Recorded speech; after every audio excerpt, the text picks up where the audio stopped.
halkan tokko keessatti seenaan Baha Giddu-galeessaa guutummaatti jijjiiramee jira. Yeroo addunyaan boruu Iraaniin gubatti Tiraamp xiyyaara ergeera jechuun eegaa turteetti. Lafa jalaan dunkaana siyaasaa keessatti sochiin tokkummaa Islaamaa kan addunyaan waggoota dheeraaf hin argine tasa uumamee qawwee Ameerikaa afaan qabsiisee jira. Iccitiin gabaasaa basaasaa Israa'elii fi Ameerikaa Dhaabe akka saaxiluutti biyyoonni Arabaa fi Islaamaa kanneen Saudi Arabiyaa, Turkii, Qatar, Omaanii fi Masriin garaagarummaa keenya dhiisnee obboleessa keenya Iraan cinaa haa hiriirru jechuun murteessuun isaanii qophii haleellaa USA kan sa'aatii dhumaarra ga'e of duuba deebisee jira. Har'a Baha Giddu-galeessaa keessatti biyyoonni Islaamaa Shi'aa fi Sunnii osoo hin jedhin dhiiga keenyaaf alagaaf hin kenninu jedhanii harka wal qabatanii jiru. Tiraamp fi Netanyahuun shira xaxan hundaa dambalii tokkummaa kanaan fashaleessanii dhagaa dirqamaa uumanii jiru. Iccitiin har'a saaxilamee Ameerikaan meeshaa waraanaa qabaattus tokkummaa biyyoota Islaamaa cabsuu hin dandeenye. Akkamitti kan jedhuuf bal'inaan qabannee jirra.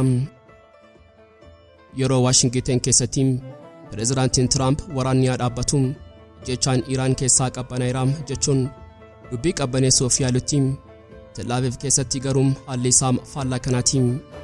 Israa'el seenaa ishee keessatti sodaa takkaa mudattee hin beekne keessaa seentee jirti. Addunyaan Tiraamp duubatti deebi'eera jettee yeroo boqottutti waraanni Israa'el garuu haala qophii olaanaa labsee jira. Maaliif iccitii bal'aasaa ni saaxila. Teeraan ija ishee lafarraa buqqisuun gara samii ol kaastee iccitii sodaatamaa tokko hawaa keessa galchitee jirti. Oduun gabaasaa basaasaa lixaa Dhaabe akka saaxilutti Iraan sagantaa hawaa jettee wanti isheen addunyaatti himtu haguuggii sobaati. Dhugaan lafarra jiru garuu Iraan teeknooloojii Misaa'ela Addunyaa-Qaxxaamuru yookaan Intercontinental Ballistic Missile oomishuuf jecha maqaa Saayinsii Hawaa godhachuun qophii xumuraarra jirti. Saatalaayitoonni kun samii Israa'el irra naannoon suuraa qulqulluu wiirtuu waraanaa kuusaa Misaa'elaa fi mana jireenyaa hooggantoota Israa'el kaasuun Teeraaniif ergu.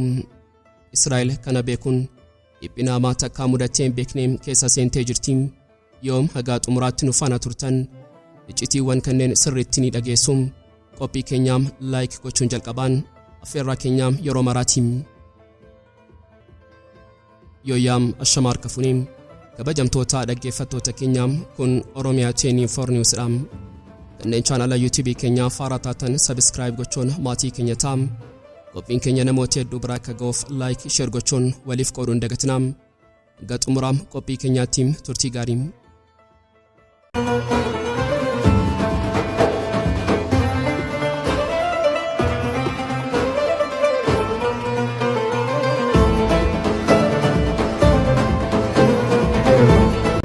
أمريكا تستهدف أن تجعل فلسطين دون ما قدرة على الدفاع أمام الصهاينة الظالمين المجرمين، وأن تجعل سوريا ولبنان تحت سيطرة الحكومات التابعة لها والعميلة.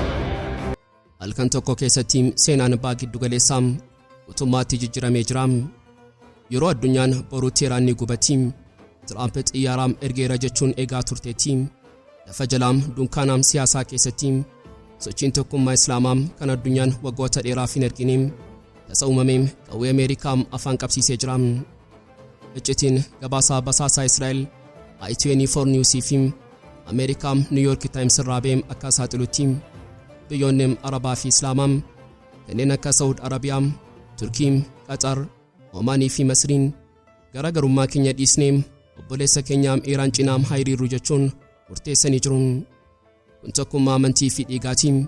Isaan Tiraampiin yoo Iraaniin tuqxee Baha Giddu-galeessaa guutuu irratti ibidda qabsiista nuti immoo kana hin eeyyamnu jechuun akeekkachiisan. Wanti baay'ee nama dinqisiisuu fi iccitii sodaatamaati ammoo halkan walakkaa balballee iccitii masaraa White House irraa gara ambaasaaddara Iraan kan Paakistaan jirutti bilbilamuu isaati. Tiraamp namichi waraanaan banaam jechuun dhaadatuun humna dippiloomaasii Islaamaa fi sodaa waraanarraa kan ka'e Iraanitti naaf beeksisaa ani waraana hin banuun nagaa buusuun barbaada jechuun ergaa nagaa erguuf dirqamee jira. Kun injifannoo guddaadha. Saudi Arabiyaa fi Qatar garaan diina keenya miti ollaa keenya qaama keenya jechuun Ameerikaa dura dhaabbachuun isaanii Iraaniif gaachana sibiilaa ta'ee jira. Iccitiin kun asirratti dhaabbatu wanti addunyaa kolfisiisee fi Tiraampiin qaanessee Netanyahuun illee gamtaa Arabaa kanaaf duuba dhokatee Tiraamp maaloo waraana kana tursiisi jechuu isaatiin yaadaam Israa'el ishee Iraan abaddu jettu har'a sodaa Misaa'ela Iraan irraa kan ka'e Saawudii fi Qatar faana hiriiruun waraanni haa dhaabbattu jetti. Sababiin isaa Iraanii fi biyyoonni Arabaa waliin dubbatanii waadaa tokko galanii jiru. Yoo Ameerikaan Iraanin rukutteem fataaleen Ameerikaa biyyoota Arabaa keessa jiranis ni gubatu. Araboonni kana dhaga'uun kana caalaa callisuun hin danda'amu jechuun kan tokkotti Tiraampiin yaada isaa akka jijjiiru dirqamsiisanii jiru. Gabaasni Wall Street Journal iccitii biraa saaxilee jira. Tiraampiin gorsitoota isaa wajjin ta'uun yoo Iraan irratti waraana banneem mootummaa kuffisuu dhiisii naannoo kana guutuu to'annoo ala baasnaam jechuun amanan. Tiraamp humna gaam doonii fi loltoota naannoo sana keessaa hin qabnu jechuun sodaate. Asirratti kan injifate humna waraana Ameerikaa osoo hin taane humna tokkummaa biyyoota naannichaati. Saawudii fi Iraan warri waggoota dheeraaf wal shakkaa turan har'a diinaam alaa duraa tokko ta'anii dhaabbatan. Ministeera dhimma alaa Saawudii nuti hundumtuu minjaala marii irra taa'uu qabna waraanni furmaata miti jechuun addunyaatti labse. Iraan ammoo ergaa Tiraamp sanaam ergaa argattee booda nuti waraana hin barbaannu garuu yoo tuqamne deebiin keenya jahannamadha jechuun dhaadannoo ishee gadi jabeeffatte. Har'a Baha Giddu-galeessaa keessatti biyyoonni Islaamaa Shi'aa fi Sunnii osoo hin jedhin dhiiga keenyaam alagaaf hin kenninu jedhanii harka wal qabatanii jiru. Tiraamp fi Netanyahuun shira xaxan hundaam dambalee tokkummaa kanaan fashaleessanii nagaa dirqamaa uumanii jiru. Iccitiin har'a saaxilamee Ameerikaan meeshaa waraanaa qabaattus tokkummaa biyyoota Islaamaa cabsuu hin dandeenye. Yeroo Waashingten keessatti Pireezidaantiin Tiraamp waraanni haa dhaabbatu ajjechaan Iraan keessaa qabbanaa'eera jedhee dubbii qabbaneessuuf yaalutti Dhaabe keessatti garuu haalli isaa faallaa kanaati. Israa'el seenaa ishee keessatti sodaa takkaa mudattee hin beekne keessa seentee jirti. Addunyaan Tiraamp duubatti deebi'eera jechuun yeroo boqottutti waraanni Israa'el garuu haala qophii olaanaa labsee jira. Iccitiin isaa ifaadha. Israa'el ni beekti Iraan Tiraampiin qofa osoo hin taane Israa'eliinis akka taargeetii haleellaa jalqabaatti galmeessitee jirti. Kanaafuu ajajaan waliigalaa waraanaa Israa'el Jeneraal Iyyaala Zaamar Tasakee uffata waraanaa uffachuun wiirtuutti isaa Misaa'ela Arra'u daawwatee jira. Kun daawwii idilee miti, kun shaakala du'aati. Zamiir wiirtuu sanatti argame nuti qophiidha. Iraan yoo Misaa'ela tokko dhukaasee nuti qilleensa irratti kuffisuuf ija banannee eegaa jirra jechuun loltoota isaa jabeesse. Garuu wanti hubatamu jabeenni kun haguuggii sodaati. Iccitiin gabaasaa basaasaa New York Times saaxilee sammuu namaa doochee jira. Netanyahuun namichi yeroo hundaa Iraan haa rukutamtu waraanni akka hojjedhe addunyaan uffisiise sun halkan dukkana keessaa bilbilaan iccitii Tiraampitti bilbiluun maaloo waraana kanaan nurraa tursiisi jechuun kadhatee jira. Kun waan amanamu miti. Sababiin isaa Netanyahuun waraana inni waggoota dheeraaf hawwaa ture amma maaliif didaam? Sababiin isaa tokko qofadha, innis sodaadha. Netanyahuun hubatee jira yoo Ameerikaan Iraan irratti boombii roobsite Iraan ammoo Misaa'ela ishee 1000 lakkaa'amu Tel Aviv fi Haifaa irratti roobsiti. Yeroo sanatti Ameerikaan fagoorra jirti, gubatu garuu Israa'elidha. Kun injifannoo Iraaniif qaaniin ammoo Israa'eliif. Tiraan teessee akkamitti diinonni ishee sodaa ishirraa kan ka'e Ameerikaa akka kadhatan agartee jirti. Wanti har'a Tel Aviv keessatti ta'aa jiru ammoo eeggannoo hamaadha. Jeneraal Zaamir haalli kun madaalawaa miti. Yeroo kamiyyuu wanti hin eegamne ta'uu danda'a jechuun sirna ittisaa qilleensaa Israa'el hundaam on godhanii jiru. Israa'el amma boqonnaan dhorkamteetti halkan ni dammaqu guyyaa ni eegu.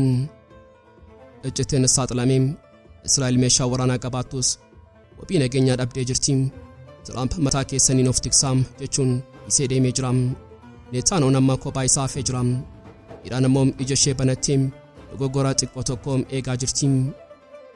Baha Giddu-galeessaa keessatti nagaa nama mul'atu kun nagaa osoo hin taane callisaa waraanaati. Addunyaan yeroo ammaa kana ija ishee lafa Iraan irratti mormii uummataa fi kufaatii dinagdee irratti gattee jirti. Garuu Iraan ija ishee lafarraa buqqisuun gara samiim ol kaasteen iccitii sodaatamaa tokko hawaa keessaa galchitee jirti. Oduun gabaasaa basaasaa lixaarraa ba'e akka saaxilutti Iraan sagantaa hawaa jechuun wanti isheen addunyaatti himtu haguuggii sobaati. Dhugaan lafarra jiru garuu Iraan teknoolojii Misaa'ela Addunyaa-Qaxxaamuru yookaan Intercontinental Ballistic Missile oomishuuf jecha maqaa saayinsii hawaa doo godhachuun qophii xumuraarra jirti. Israa'el kana beekuun dhiphina hamaa takkaa mudatee hin beekne keessaa seentee jirti. Mee iccitii kanaa haala salphaan asaaxilluun Iraan waggaa darbe keessaa misaa'ila guddaa Simorg jedhamuun furguggistee jirti. Mootummaan Iraan kun saatalaayitii qonnaaf qilleensa qoratu hawaa keessa galchuuf jettee garuu saayintistoonni waraanaa iccitii kana beekuun rookeetii saatalaayitii baatee hawaa keessa galchuun mootoraa fi teknoolojii wal fakkaataa fayyadamee bombii nuukileeraa baatee Ameerikaa yookaan Israa'el rukutuu danda'a. Garaagarummaan isaa kaayyoo qofa. Iraan har'a saatalaayitii ol ergite jechuun waraanmoo misaa'ila Israa'el barbadeessuun ol erguu dandeessi jechuudha. Iccitiin inni lammaffaaf baay'ee nama rifaasisu ammoo dhimma kaapsuulii baayolojiiti. Iraan beellada hawaa keessatti erguuf yaalaa jirra jetti. Garuu dubbii sana duuba wanta sodaatamaatu jira. Kaapsuuliin kun teknoolojii addaa qorachuuf kunis misaa'iliin tokko hawaa keessa balali'ee yeroo gara lafaatti deebi'u qilleensa dandamatee osoo hin gubatin akkamitti taargeetii yookaan kaayyoo haleeluu akka danda'u qorachuudha. Iraan yoo kana milkeessite misaa'illi ishee ayirandamii Israa'el salphaatti cabsuu danda'a. Dabalataan Iraan michuu haaraa fi humna guddaa argatteetti. Sunis Raashiyaadha. Yeroo Ameerikaan Iraaniin hudhuuf yaaltu Raashiyaan balbala cufamee sana keessaan Iraaniif karaa bante. Dhuma bara 2025tti Raashiyaan buufata hawaa ishee kan Sibeeriyaa keessaa fayyadamuun saatalaayitoota Iraan kaayyaamee fi Faarsii waan jedhaman hawaa keessa galchitee jirti. Iccitiin saatalaayitoota kanaa qonnaa miti, isaan ija samiiti. Saatalaayitoonni kun samii Israa'el irra naannoon suuraa qulqulluu wiirtuu waraanaa kuusaa misaa'ilaa fi mana jireenyaa hooggantoota Israa'el kaasuun Teeraaniif ergu. Israa'el yeroo hundaa nuti Iraaniin basaasnaa jetti. Amma garuu Iraan mataa Israa'el gubbaa teessee ishee ilaalaa jirti. Wanti Israa'eliin dhiphisuun Iraan amma teknoolojii saaman waan jedhamuun uummachuu isheeti. Maashiniin kun saatalaayitii iddoo gadi aanaarraa fuudhee gara iddoo olaanaatti ol harkisa. Iccitiin isaa ammoo yoo saatalaayitiin iddoo olaanaarra taa'e lafa wajjin wal qixxee naanna'a. Kana jechuun sa'aatii 24 guutuu boqonnaa malee Israa'el irratti xiyyeeffatee odeeffannoo kenna jechuudha. Kun madaallii waraanaa Baha Giddu-galeessaa guutummaatti jijjiiree jira. Kanaafuu wanti har'a ta'aa jiru waraana lafaa qofa osoo hin taane waraana teknoolojii fi hawaati. Iraan saankshinii dinagdeetiin yoo miidhamteeyyuu saayintistoonni ishee holqa lafa jalaa keessatti dinqii hojjechaa jiru. Israa'elii fi Ameerikaan Iraan nuukileera hojjetti jedhanii lafaam eegaa turan. Iraan garuu hawaa keessaan dhufte. Tiraamp fi Netanyahuun amma gaaffii cimaa qabu. Misaa'ila samiirraa saffisa dachaa 920 oliin gad dhufu akkamitti dhaabuu dandeenya? Deebiin isaa hin dandeenyu kan jedhu fakkaata. Iccitiin saaxilame kun Iraan haguuggii qonnaa uffattee furtuu Star Wars qabatteetti. Gama kaaniin Washington masaraa White House keessatti har'a iccitii sodaatamaa fi dhugaa dhooftuu tokkotu minjaala pireezidaantii Tiraamp irra taa'ee jira. Yeroo Tiraamp mootummaa Iraan nan kuffisaa waraana nan banaa jedhee dhaadachaa turetti gorsitoonni isaa fi ajajoonni waraanaa Ameerikaa garuu fuula fuulatti timanii jiru. Pireezidaantii Tiraamp abjuun kee kun hin milkaa'u, boombiin Iraan irratti roobsuun mootummaa sana kuffisuu miti, naannoo sana guutuum azaaba gochuu qofaam jedhanii jiru. Iccitiin gabaasaa Wall Street Journal saaxileen akka mul'isutti Ameerikaan humna waraanaa Iraan kuffisuu danda'u yeroo ammaa kana Baha Giddu-galeessaa keessaa hin qabdu. Gorsitoonni Tiraamp yoo amma waraana bantee loltoota keenyaa fi michoota keenyaa Israa'el balaarraa oolchuu hin dandeenyu jechuun akeekkachiisan. Wanti nama dinqisiisuu fi tapha siyaasaa kana caalaatti xaxamaa taasisu ammoo Tiraamp ajjechaan dhaabbateera jechuun duubatti deebi'uun isaa nagaa yookaan gara laafinarraa maddee osoo hin taane tooftaa yeroo bitachuun ta'uu mala jechuun xiinxaltoonni akeekaa jiru. Iccitiin saaxilamee Ameerikaan doonii xiyyaaraa baattuu guddittii USS Abraham Lincoln jedhamtu galaana kibbaa Chaayinaa irra turte atattamaan gara Baha Giddu-galeessaatti akka dhuftu ajajira. Dooniin kun bakka sana ga'uuf yoo xiqqaatee torban tokko itti fudhata. Kanaafuu Tiraamp hanga dooniin sun dhuftutti Iraaniin gowwoomsuuf jecha oduu gaariidhaan ajjechaan dhaabbateera jechuun Tiwiitara irratti barreesse. Kun tapha yeroo gubuutii malee nageenya dhugaa miti jedhu xiinxaltoonni.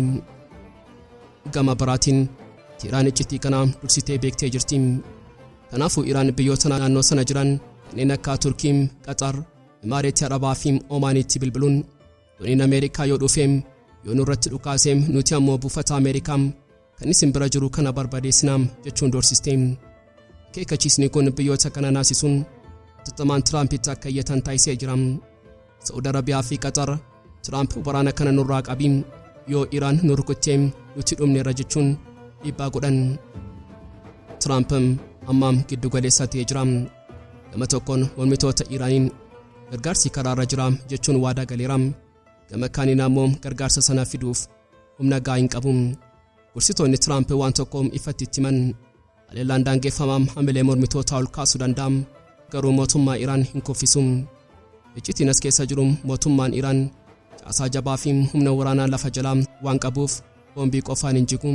Eenyumaayyuu haleellaan alaam uummata Iraan mootummaa cinaa akka hiriiruu gochuu danda'a.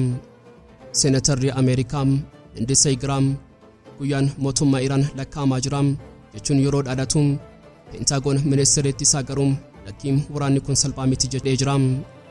Kanaafuu wanti har'a arginu boqonnaa sobaati. Tiraamp Iraaniin gowwoomsee gadooniin Abrahaam dinkeenya dhuftutti callisuu barbaada. Iraan ammoo silas yeroo barbaanna jechuun qophii ishee xumurachaa jirti jechuun xiinxaltoonni gariin akeekaa jiru. Egaan kabajamtoota dhaggeeffattoota Oromiyaa 24 News qophii guyyaadhaaf qabannee dhiyaannee sumarratti golamaa kanneen chaanala YouTube keenyaaf haaraa taatan subscribe gochuun maatii keenya ta'aa. Qophiin keenya namoota hedduu bira akka ga'uuf like share gochuun waliif qooduun dagatinaa. Xumuraatti waan nu faana turtaniif galatoomaa.